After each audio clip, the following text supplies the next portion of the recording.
gudoomiyaha degmada Dhoqoshay ee gobolka Togdheer Maxamuud Xasan Saleebaan Doob oo maanta wareysi gaar ah siinayay shabakada caalamiga ee Burco Online ayaa ka warbixiyay xaaladda guud ee degmada Dhoqoshay oo ka mid ah degmooyinka sida weyn ugu soo hayaameen dadka abaartu saameysay.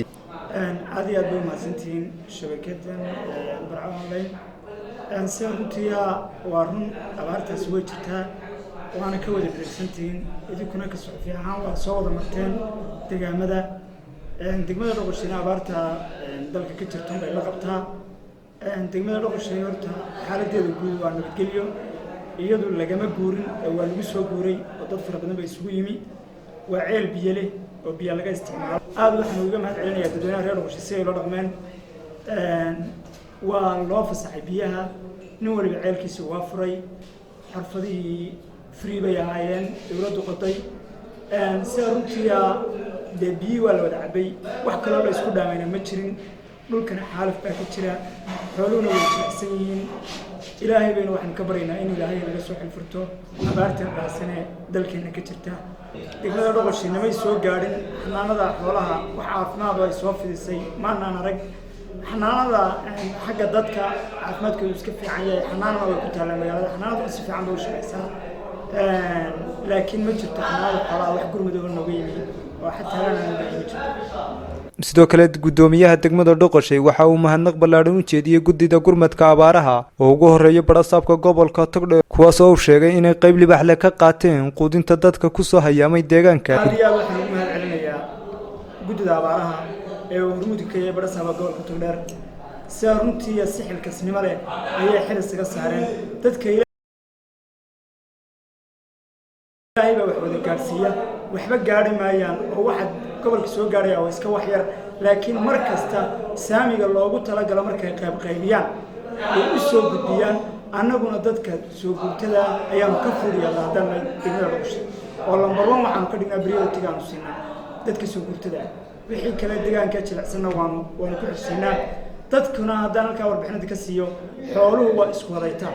waa isku wada mid ka soo guuray iyo ka sii yaalay dhammaan xooluhu abaartu way ku wada habsatay waliba idaha oo dadku aad u dhaqan jireen meesha way ka baxeen oo xooluhu waliba aad bay u ibsan jireen xoolo iibna ma jiro dadku waa isku wadaytaal kii xoolaha badan lahaa maanta neefku kala soo baxan mare. gudoomiyaha degmada Dhoqoshay sidoo kale waxa uu baaq u diray qurbo joogta ka soo jeeda deegaankaasi isagoo ku baraarujiyay inay soo caawiyaan dadka abaartu saameysay oo uu sheegay inaan laga iibsanayn haba yaraatee dunyadoodii ay manaafacaadsan jireen isla markaana ka soo guuray deegaanadii ay macaariifta la ahaayeen. sida runtii baaqan ka faa'iideysanayo u diray qurbo joogga waxa weeye qurbo jooggu way dadaalaan laakiin wali waxba dhiman waxaan leenahay deegaanadiina u soo maxay tahay tumaruca dadku maanta abaar buu ku jiraa sida runtii waxaan la qabaa fikir uu soo jeedisay xukuumaddu oo si kamid ah akhriyay oo heer qaran ahaa oo weli dadku wuxuu u baahan yahay maanta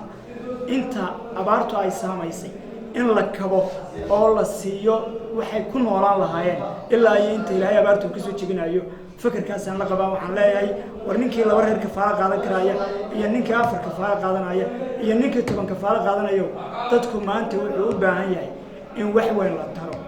waxaan kala baaqan labaadkii ka faa'iideysanaya biyaha oo la ballaariyo oo biyaha dhulka la soo saaro xukuumadda si runtii aad iyo aad waxaan uga mahad celinayaa madaxweynaha Jamhuuriyadda Soomaaliland ugu horeeyo ceelka laga taagay Coodanle si runtii si degdeg ah biyaha looga doonay waxaan leenahay biyaha dhulka laga faa'iideysto qaamamkana hala ballaariyo waayo imika Dhoqoshay kale waxay ku taalaa meel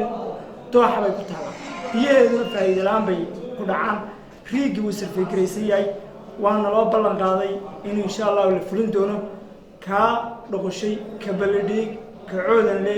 ka maxay tahay Ciise intaba iyo kuwa kale lagu daraba hala dardar geliya baan leenahay insha Allah si loogu faa'iideeyo dadka si abaarahan soo noqonayo biyo loogu helo insha Allah. Abdirahmaan Roble Abdullaahi Abdirahmaan Tirike shabakada caalamiga ee Burco Online magaalada Burco.